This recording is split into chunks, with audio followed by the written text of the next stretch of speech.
বাংলাদেশের অন্তর্বর্তীকালীন সরকারের প্রধান মোহাম্মদ ইউনূস যে শান্তির জন্য নোবেল পুরস্কার পেয়েছিলেন সেটা প্রকৃত নোবেল নয়। এই নোবেল নেওয়ার জন্য ইউনূস নাকি টাকা খাইয়েছে। মোহাম্মদ ইউনূসের নোবেল পাওয়ার পিছনে আসল সত্যিটা কি তা এবার সামনে আনলেন বাংলাদেশের এক সাংবাদিক।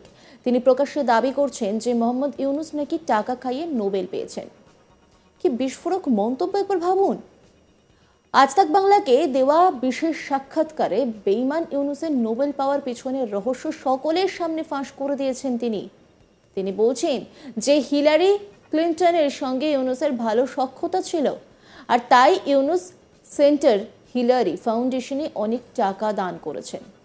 এই বিষয়টি সবাই জানে। বাংলাদেশে যা হচ্ছে তা সবই একটা প্ল্যানের অংশ। ঠিক এই বিষয় নিয়ে কি বলেছেন সুশান্ত দাশগুপ্ত, শোনাব আপনাদের। কি পুনরায় মুনাফা নিয়োজিত হয় এই ব্যবসার কাজে, নাকি সেটা সরাসরি নিজের পকেটে ঢুকে যায় ইউনূসের? কথায় উত্তর দিব, এই ভারতের যে 14টা সেন্টার ওনার আছে, কোন ধরনের সামাজিক উন্নয়নের কোন উদাহরণ আছে বলে আমার জানা নাই। আপনি ভারতে খুঁজ নেন, ওই টাকাটা উনি নিয়ে যা সন্ত্রাসবাদে পাকিস্তানি মতবাদ বাস্তবায়নে এটা উনি ইউজ করেন। এবং বাংলাদেশে একটা উদাহরণ আপনারা দেখলেন কিভাবে আপনার কাছে কোনো উদাহরণ আছে, কোনো প্রমাণ আছে যে তিনি এইগুলো নিজের পকেটে ঢোকাচ্ছেন এবং ট্যাক্স ফাঁকি দিচ্ছেন? 100% আপনি জানেন না তছরূপের তার প্রমাণ আছে আপনার কাছে? উনার বিরুদ্ধে ট্যাক্স মেরে দেওয়া 700 কোটি টাকার মামলা রায় হয়েছিল। উনি ক্ষমতায় আসার পরে প্রথমেই 700 কোটি টাকা মওকুফ করেছেন। এবং এইটার জন্য যদি আমাদেরকে বলেন কবে হয়েছিল এই মামলা, কি ছিল সেই মামলার বিষয়বস্তু?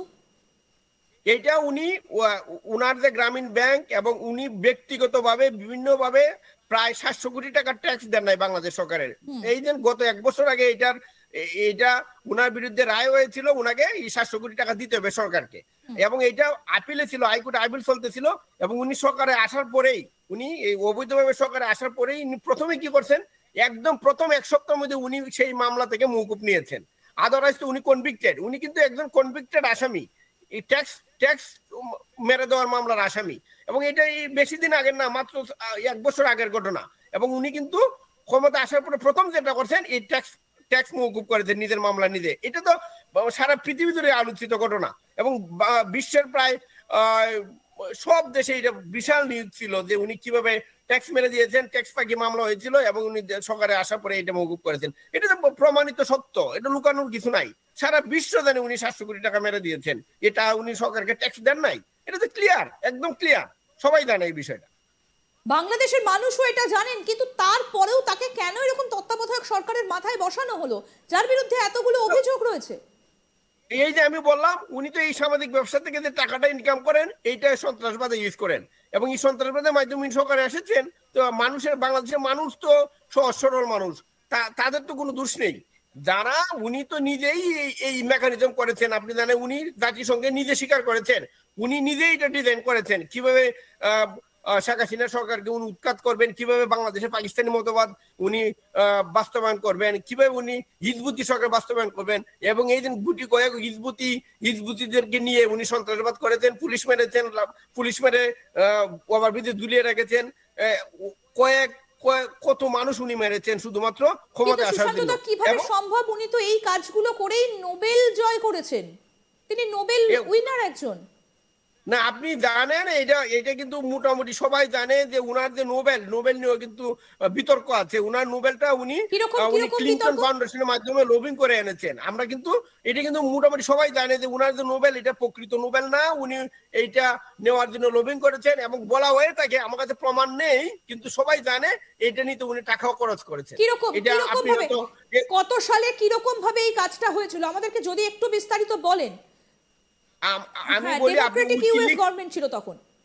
হ্যাঁ, উইকিলিক্সে কিছু নিউজ এসেছিল এরকম যে এই ক্লিন্টন ফাউন্ডেশন আছে, উনি বলা হয়ে থাকে উনি এই ক্লিন্টনের যে ওয়াইফ ছিল হিলারি ক্লিন্টনের, উনি তাদের সঙ্গে খুব সখ্যতা ছিল মোহাম্মদ ইউনূসের, এটা গোটা বিশ্ব জানে। হ্যাঁ, তো উনার মাধ্যমে উনি কিন্তু ইউনূস ফাউন্ডেশন, এই যে ইউনূস সেন্টার কিন্তু হিলারি ফাউন্ডেশনে অনেক টাকা ডোনেট করেছে। এটা প্রমাণিত, এটা সব জায়গায় আছে। টাকার পরিমাণটা আমি এক্স্যাক্টলি বলতে পারতেছি না, কিন্তু উনি অনেক টাকা দিয়েছিলেন এই বড় হিলারি অঙ্ক। ক্লিনটনের ইলেকশনে। এবং হিলারি ক্লিনটন এই লবিং করেছে, এটা সর্বজন গৃহীত এবং সবাই জানে বিষয়টা, একদম ক্লিয়ার। তো উনার যে নোবেল, এই নোবেল কিন্তু প্রকৃত নোবেল নাই, এই নোবেল নিয়ে আলোচনার বিষয় আছে, সমালোচনা আছে, বলা হয় থেকে লবিং এর মধ্যে উনি নিয়েছেন। এবং এই যে বাংলাদেশে যা হচ্ছে, এটা একটা পুরাই একটা প্ল্যানের অংশ। এটা দীর্ঘদিন ধরে ডক্টর মোহাম্মদ ইউনূস, আমি আপনাকে বলি 2006-7 সালে উনি কিন্তু আবার এই প্ল্যানটা করেছিলেন, কিন্তু তখন তিনি সাকসেসফুল হন নাই।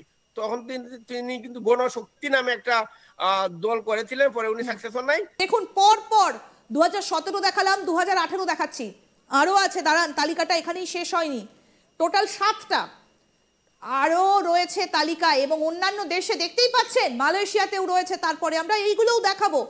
একটা জিনিস সুশান্ত দা, যেটা বলা হচ্ছে যে পাকিস্তান থেকে যারা বাংলাদেশে আসতে চায় তাদের ওপর নাকি ভিসা একেবারে সরলীকরণ করে দেওয়া হয়েছে, মানে কোনো রকম কোনো সমস্যা এখন আর নেই, ইচ্ছে করলেই পাকিস্তানের মানুষ বাংলাদেশে চলে আসতে পারেন, এমনই নাকি বন্ধুত্ব হয়ে গেল। আমি এইটা রিসেন্টলি একটা অফিস অর্ডার উনি দিয়েছেন। উনি বলছেন যে পাকিস্তানিদের আর কোনো সিকিউরিটি ক্লিয়ারেন্সের দরকার নাই, কারণ আপনি জানেন পাকিস্তানের লোকজন একটু সন্ত্রাসবাদ পছন্দ করে। তো এখন কিন্তু উনারা ইজি ঢুকতে পারবে বাংলাদেশে। আমি তো ধারণা করতেছি কিছুদিনের মধ্যে উনি বিনা ভিসায় পাকিস্তানিদেরকে বাংলাদেশে ঢুকিয়ে দিবে। হ্যাঁ, এটা তো মাত্র শুরু, এটা মাত্র শুরু যে পাকিস্তানিদের এখন বাংলাদেশে অবাধে তারা বাংলাদেশ হয়ে ভারতে আসার চেষ্টা করবেন আর কি। আপনি তো বুঝিনি, প্রথমে মানে সোজা আইএসআই বাংলাদেশ হয়ে আইএসআই এর চর একেবারে ভারতে আসার জন্য একটা দারুণ করিডোর হয়ে গেল বাংলাদেশ।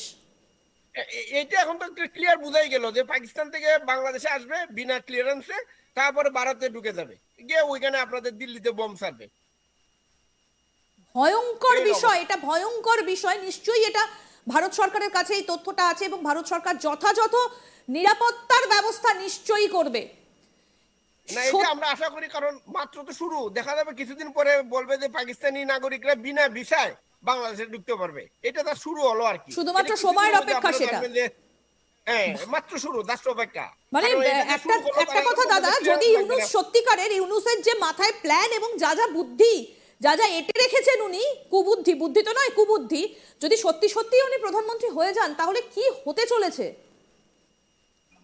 এটা প্রথমে আমি তো বললাম প্রথম থেকে যে উনার মূল ধারণাই বাংলাদেশে এই যে আপনার হিজবুতি যে ধারণা, এটা উনি করবেন, এস্টাবলিশ করবেন, এবং পাকিস্তানকে উনি এটা বাংলাদেশ আরেকটা মিনি পাকিস্তান বানিয়ে ফেলবে। এটাই উনার মূল উদ্দেশ্য। কি দরকার, উনি তো নিজেই পাকিস্তানে চলে যেতে পারেন। পাকিস্তানে যাইতে পারে, কিন্তু উনি তো বাংলাদেশকে পাকিস্তান বানাতে চান। এই জন্যই তো উনাদেরকে বিনা ক্লিয়ারেন্সে ভিসা দিচ্ছেন। কিছুদিন পরে বলবেন যে পাকিস্তানি যারা, তোমরা ভাই এমনি আসতে পারবে, কোনো অসুবিধা নাই। নজর রাখুন আজ তাক বাংলার ইউটিউব স্ট্রিমিংয়ে।